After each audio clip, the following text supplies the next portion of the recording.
when I'm doing the waitlist strategy and stuff, and you did this just for like a recent drop, right? Yeah, yeah. Yeah, so when you're doing the waitlist strategy, there's two things that could affect it. There's how quick or like how long you run the wait list. Like for me, I only do like 7, 10 days. 10 days being the max right there. It's probably the more typical one right there. Because if you do Okay. it like 30 days, it's like it has to be like an extremely high ticket, extremely scarce product for me to do the wait list on something longer, right? Uh Yeah. like I was looking at like marathons this past weekend. There's some marathons that like almost the whole year they have so many people apply for it that they only allow like a 4 day period for people to sign up for the wait list before they actually choose to do Mm.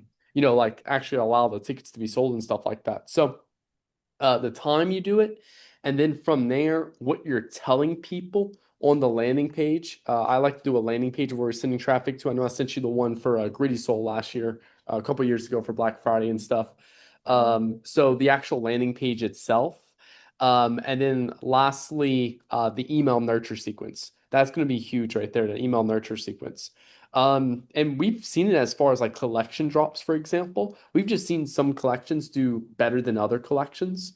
This goes back to my time working with I forgot their exact name, but they were a monthly clothing box brand, Mm. and they were doing the same exact strategy where they acquire leads all month, and they only sell their clothes for 7 days a month. The other Mm. 21 days a month, or technically 23 days a month, they just do lead gen. And they would have very different performance depending on the clothes in the box of whether people or not would actually buy the box, depending on the designs and stuff. So that's Oh also wow. the last factor right there. Yeah. Mm. Yeah, I think with clothing it's really important to have like the clothing that actually appeals because that's where the value is coming from. Damn. Especially if you don't have a big enough brand. Um, yeah, if you don't have a big enough brand, yeah, it does play an effect. And that's the fun thing. It's like once you start doing in the beginning, it's like you're starting to train your audience specifically around like, okay, hey, there's a new drop coming up. I know for a fact they sell out. I better hurry up and get there.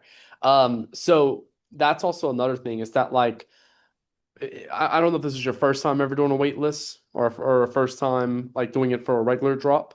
The more you do it, the typically it gets better because then you refine your strategy a little bit. And then also too, like the reasons of why I need to be on that wait list get stronger. For example, like I said, if you sell out, for example, let's say you only have 30 of one particular shirt everyone wants. And it's like people think you're lying until you actually, you know, like it's market as sold out, then like, oh fuck. So then the next time you do the same thing, like, oh shit, I know I need a fact to be on that wait list and be there early. So Mhm. sometimes like having those negative, what I would say, just like negative things that can happen to people if they're not on the wait list and don't get there early. And when they actually experience it, it actually only increases the potential of them going for the next one. Oh, I see. Do you collect SMS at all? Like, do you collect their numbers when you're enrolling people into the Oh, wait list? absolutely. Absolutely. Yeah, that's a no-brainer. I feel like the cost per lead would probably go up a lot if I have that step But the or quality goes up though. the quality goes up. Like if Yeah. someone's serious about buying something, they'll put their number in. If someone Yeah. just wants to like be skeptical, they can put their email in. Like I've never put my number on anything that like I was just like if I'm funnel hacking someone, I'm never putting my number in there. Yeah.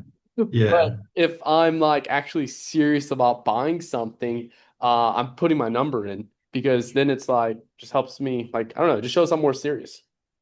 Yeah. Yeah. I also made, I wrote this down, but yeah, having a shorter waitlist period because we did 14 days, probably like 14, 17 days for the waitlist. So I'll probably shorten that amount of time.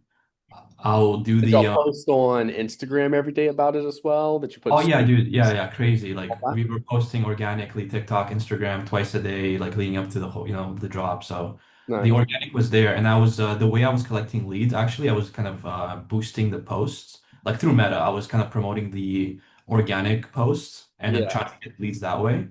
Um, and yeah, it was. I mean, some videos did well for the lead nurture. But yeah, I'll start collecting the numbers. I'll shorten the waitlist period, and I'll work on the nurturing because once they're in that funnel. I want to make sure that, they keep getting reminded like, hey, this is coming out. Another thing I'll probably do is instead of just giving them an incentive like, oh, you have early access, I'll probably do like a little discount with the first 100 orders. Like, hey, like, first 100 people get this discount. Like, Yeah, ask that. because what you want to do, it's like, oh, I got subscribed to a wait list that it's going to let me know when this collection drops. But like that's it. It's just a reminder for me. Yeah. So how can we incentivize people to want to be one of the first 100 people there? So like for example, I remember like when we were doing this for Icon, they never ever did shirts before at the time we did this. So what we did was is we released a limited collection of shirts. Mm. And let me actually take that back. It wasn't a collection. It was like two shirts, a white shirt and a black shirt. And we told people that the first 100 people who buy on Black Friday day are going to get a free shirt with their order, but only for the first 100 people. And Mm. it like went crazy because now you have a list of 10, 5 to 10,000 leads you just acquired for this wait list. And then now all of them are like trying to be one of those first 100 people to purchase. And we specifically said like 9 a.m. On Black Friday. So we didn't just do at 12 a.m. So it was a specific time. And at 9 a.m., our Black Friday sale goes live. And the first 100 people get a free shirt when they buy. So everyone's fighting to be one of those first 100 people. Was it done with like a coupon code where they attach it and then they can select the shirt size? Because I know like sometimes like, someone could be ordering size large, like, and then, but for the shirt, t-shirt, they're size medium. Yeah, So, that's a good question. To be honest, I don't remember that part. Uh, mm, I honestly, I don't even know if they just like sent everyone a random shirt and hopefully they got the size right yeah, based off the pants they were ordering, yeah. or they tried the coupon code, but I don't remember there being a coupon code at all. So I think Okay. they literally just tried, hey, boom, you know. Yeah. Okay.